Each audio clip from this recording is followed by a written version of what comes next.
நண்பர்களே, எல்லாரும் எப்படி இருக்கீங்க? நல்லா இருக்கீங்களா? நாங்கள் நல்லா இருக்கிறோம்.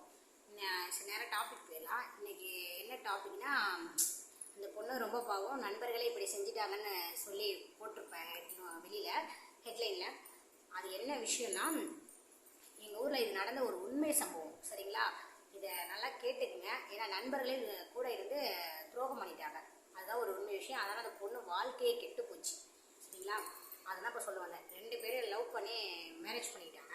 அந்த பொண்ணு மாசமாக இருந்தால் ரொம்ப வயிறு வலின்னு சொல்லிட்டு அந்த அண்ணா கொண்டு போய் ஹாஸ்பிட்டலில் சேர்த்துட்டு வந்திருக்காங்க. ஈவினிங் கரெக்டாக வயிறு வலின்னு சொல்லிட்டு ஹாஸ்பிட்டலில் போய் ஜிஹெச்சில் போய் சேர்த்துட்டாங்க. சேர்த்த பிறகு நகையெல்லாம் கழட்ட சொல்லிடுவாங்க ஜிஹெச்சில். சரிங்களா? நகையெல்லாம் கழட்டி இந்த அண்ணாட்ட கொடுத்துருக்காங்க.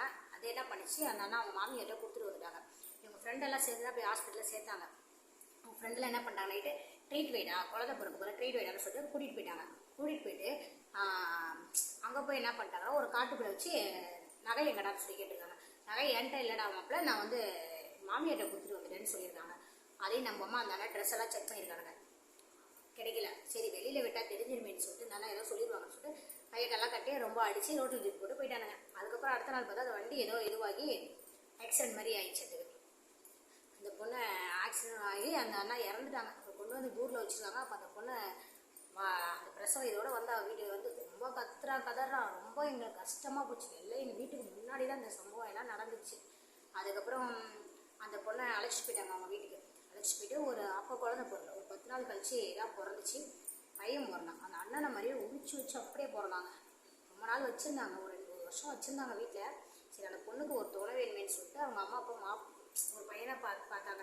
பொண்ணு முதல்ல கல்யாணம் வேணாம் சொல்லிக்கிட்டு இருந்தான். அதுக்கப்புறம் சரி நம்ம குழந்தைக்காக எதிர்காலத்துக்காக வேணுமேன்னு சொல்லிட்டு சரி பண்ணிக்கிறேன்னு சொன்னான்.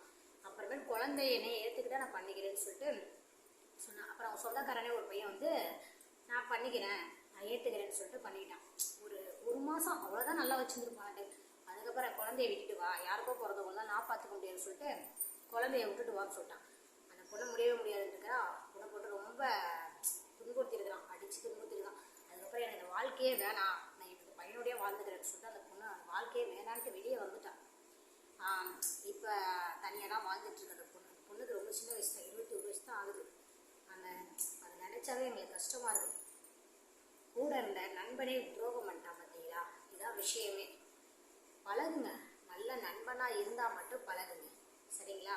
நீங்கள் எல்லாமே நல்ல கெட்டவங்க நான் சொல்ல வரல, நல்லவங்களும் இருப்பாங்க, இந்த மாதிரி இருக்கிறவங்களும் இருக்கிறாங்க. சரிங்களா?